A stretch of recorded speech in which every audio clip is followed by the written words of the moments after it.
I just finished doing a YouTube short and I was talking about how I went into AFib.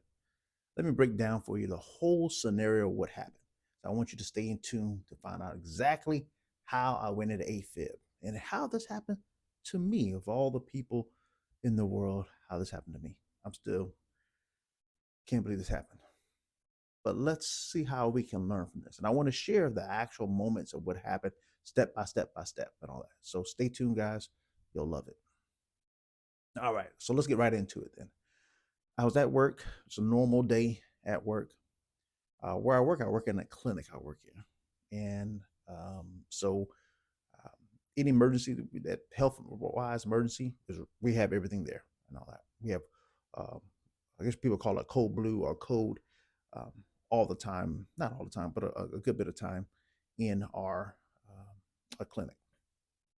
So I was in the clinic doing what I normally do, and this day, we decided to get Starbucks. And I was like, oh, yeah, absolutely. And they had this one drink at Starbucks that I love.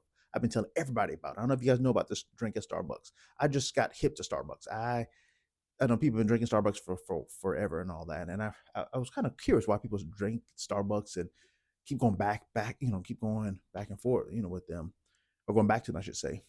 And what I realized drinking this one drink that I realized I was hooked from that one drink there. It's called a brown sugar, it's a venti brown sugar frappuccino. It is amazing.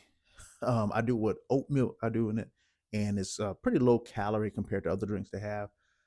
Um, it's great. I love that drink. I love that drink. I think it's more of a summer drink. But anyways, I drunk that. I drunk it maybe about. I've been drinking now maybe about 4 weeks, and I can understand how people go every day. I can see how people do it. I can honestly see it.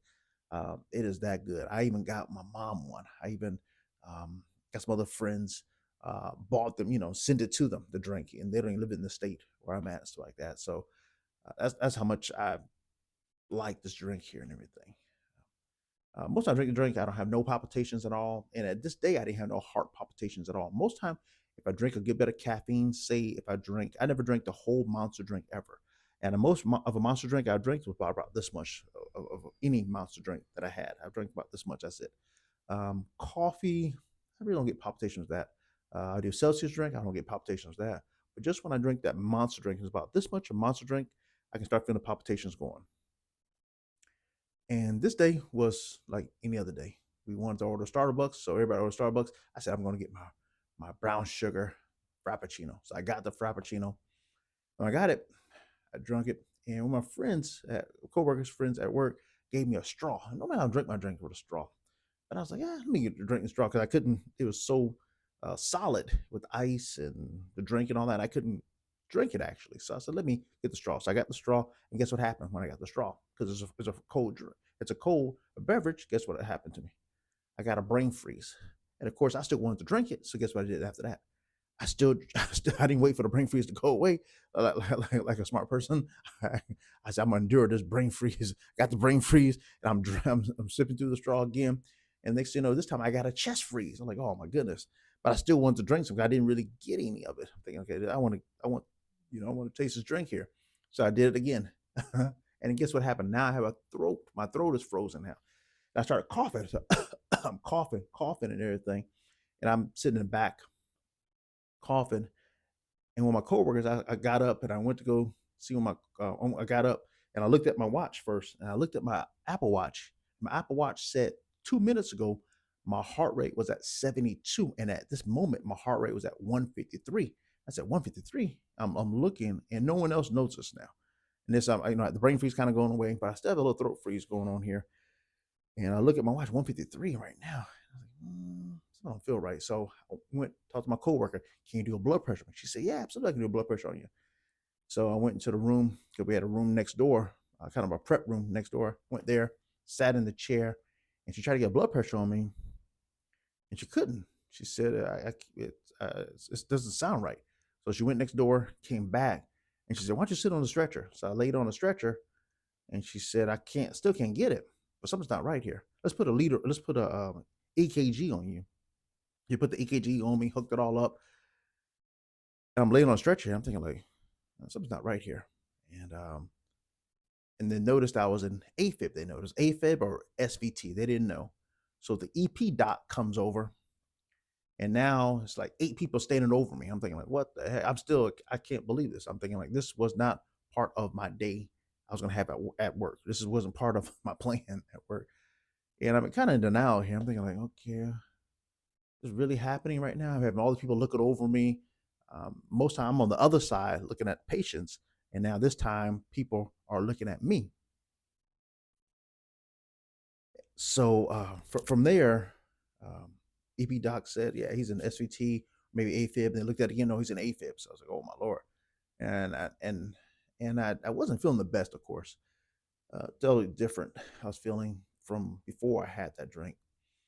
Um, so then they called EMS. I was like, EMS? They call EMS? Oh my Lord. I'm thinking like, oh my God, I don't want to, I'm thinking like, okay, I'm gonna shake this off, keep it going. But I'll call EMS. When the EMS got to the EMS took me out. Before they took me off to go to EMS, they started IV on me. They couldn't get IV on me because all my veins were shutting down or trying to, perfuse properly.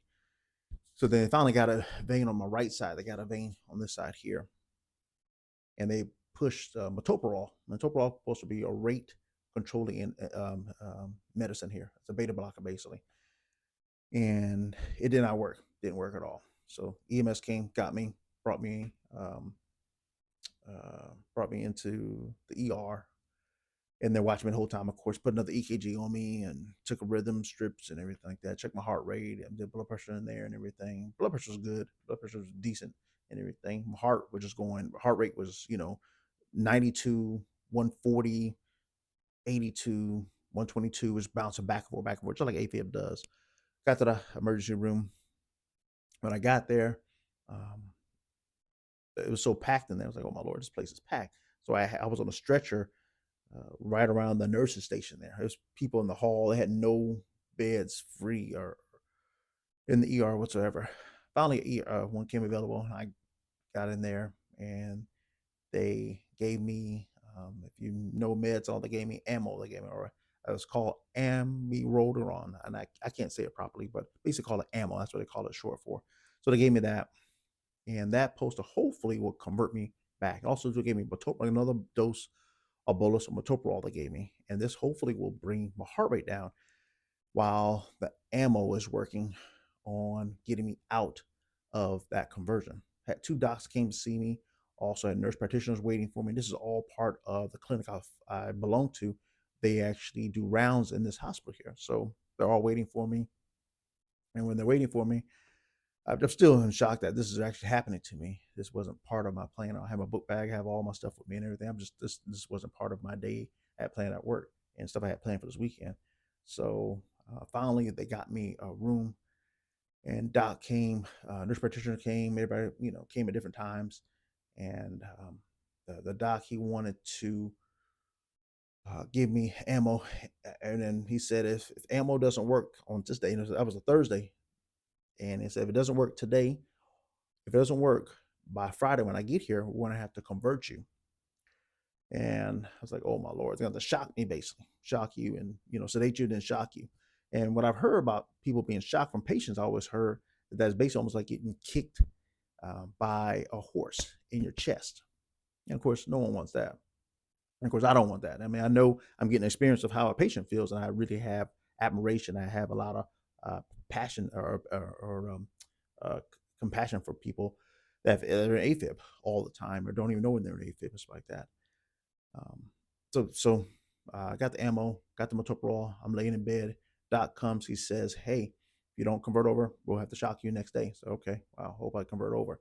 So guess what? That was about 10:30. Everything happened around about 6 o'clock. It was perfect time. 6 o'clock. I looked at at the at my numbers, EKG, rhythm, got back in order. I felt it was amazing. I felt instantly. I felt better, just like that, or felt I wouldn't say better. But I felt going the right direction, recovering in the right direction. Heart rate was at a normal rhythm, like nothing happened. Like I was just like it was a regular day, and I was thankful for that whatsoever. I was so thankful to see that normal rhythm. I even took a picture of it. I may try to see if I can place the picture if I took of it, so I can put it in the actual do an edit here and see if I can put it in here. Um, so I converted back over. That was Thursday around about 6 o'clock. Of course, they wanted to see me, even though I converted over. They wanted to do observation on me just to make sure I stay in a normal sinus rhythm. And of course, I stayed to spend the night in a hospital there. Um, yeah, stayed the night in a hotel.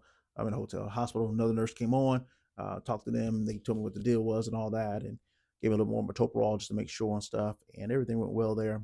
Next day, the doc comes, and I'm still kind of displeased, but I'm definitely feeling better. Definitely feeling better than I was before. And doc comes. He said, "You convert over." I said, "Absolutely, I convert over." I'm ecstatic that I converted over. So from there, converting over. Now he says that, of course, you need to make some appointments to come back and see us. And of course, he asked me tons of questions. Do you have high blood pressure? I said no. Do you have diabetes? No. Do you have high cholesterol? No.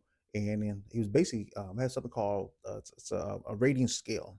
After someone goes on AFib, there's a rating scale, and if you have one or one on the rating scale, it's like 8 questions, and it's called like Chasva score. It's called something like that. I think, yeah, Chasva score. I think it's called. And if you have out of that scoring, if you have a score of a one, and mine's a zero. But if I had a one, I would have to be on a blood thinner here out. And of course, I'm thankful that I don't have high cholesterol, diabetes, stuff like that. So for me, keeping healthy and staying where my numbers are supposed to be and tracking everything helped me to not be on blood thinners. So that's one of the nuggets I learned from this is you always want to be healthy. You always want to keep track of stuff, especially as you get older. You want to track stuff. You want to track your blood pressure. You want to track your weight. You want to track your body fat. It may be taking, some people may think I'm taking it to extremes. No. Life is crucial. I'm at work here and now I'm in the ER now, spending the night on top of that. Not just for a moment in time, in an awful rhythm too. I'm in a major awful rhythm. That rhythm there could have that rhythm can have you can have a stroke with that rhythm there. SVT, if they thought it was SVT, I mean, all type of bad things can happen. So many bad things can happen. It's unreal. Main thing is a stroke could happen. So when the CHADS-VAS score, I scored a zero, and that's a great thing from there. From there, he said we make appointments, of course, see him in the office. So through all that, I got released, and I was just thankful to be released. I had one of my friends came up there to visit me, and right when they came to visit me, they about to release me, and it was perfect timing. So they took me to my car, and I came home and rested the whole weekend, and I even rested that Monday before I went back to work and stuff like that. But what did I learn from this experience? I experienced that anything can happen at any moment in time. You want to stay as healthy as possible. One thing I learned: you want to stay as healthy as possible all year round, 24/7, not just during New Year's and stuff like that. You want to stay healthy all year round. Also, another thing too is that the chemicals that are in the food, chemicals in the drink, can cause things. But what caused my situation? Great question you want to ask here. Two things they think: possibly the caffeine, and they think possibly the beverage being cold and going back to my throat here. In the throat, they have something called the vagus nerve. Vagus nerve can incite heart rate to go up, and sort of like how my heart rate went up there. I personally believe it's more due to the cold beverage. That's what I personally believe, because I had a episodes like this when I was drinking a smoothie, and the exact same thing happened. It went straight to my throat here. It was cold. I had a brain freeze, then I had a throat freeze, and then heart rate went up and stuff like that. I had to go to the emergency room. Eventually, it went away and stuff like that. But I was about to go to the emergency room, and this happened maybe about 12 years ago or so. This happened. So, in a nutshell, you want to stay healthy as possible, of course, here at all times here. We want to watch the chemicals that you have in your body. Myself, what I'm doing, I'm not drinking anything cold whatsoever. I have my water out now. I don't drink any more caffeine whatsoever. Not even Diet Cokes. I drink not most of my. I used to drink my Diet Cokes every now and then. Get my little fizz of carbonation, and also seem like get a little caffeine. I don't do anything at all. I had a Celsius drink. I gave all that stuff up and everything. So, in a nutshell, of course, you want to stay healthy as possible, of course, all year round, not during just New Year's.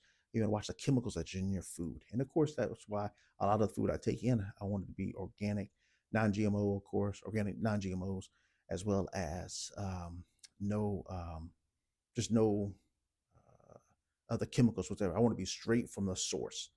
want to be. They always say the outer aisles of the grocery store is where you want to shop at as much as possible there.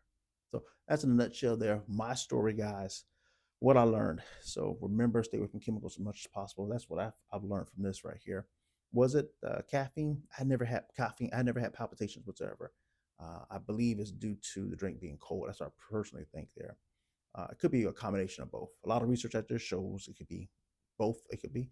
Um, so take it as it is, everybody out there. But stay as healthy as possible, guys. If you need some help, that's one other thing I wanted to tell you. If you need some help by staying healthy, and what I learned a lot of things. I learned gave me a lot of compassion for people that have AFib or just in different rhythms or just people going through health scares or health moments they're going through and stuff like that. I definitely understand now a little bit better. But with that said, there, I want to help you guys out here. And if you need my help, you want my help, I have a Calendly link down below, and I want you to first subscribe to the channel, of course.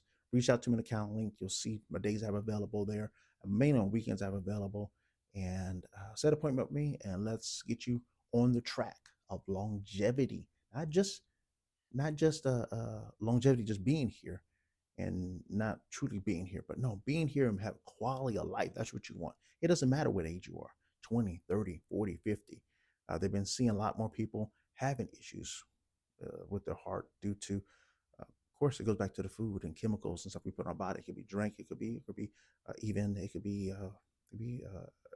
a liquid, or it could be food form, stuff like that. So, anyways, you got to take care of yourself out there.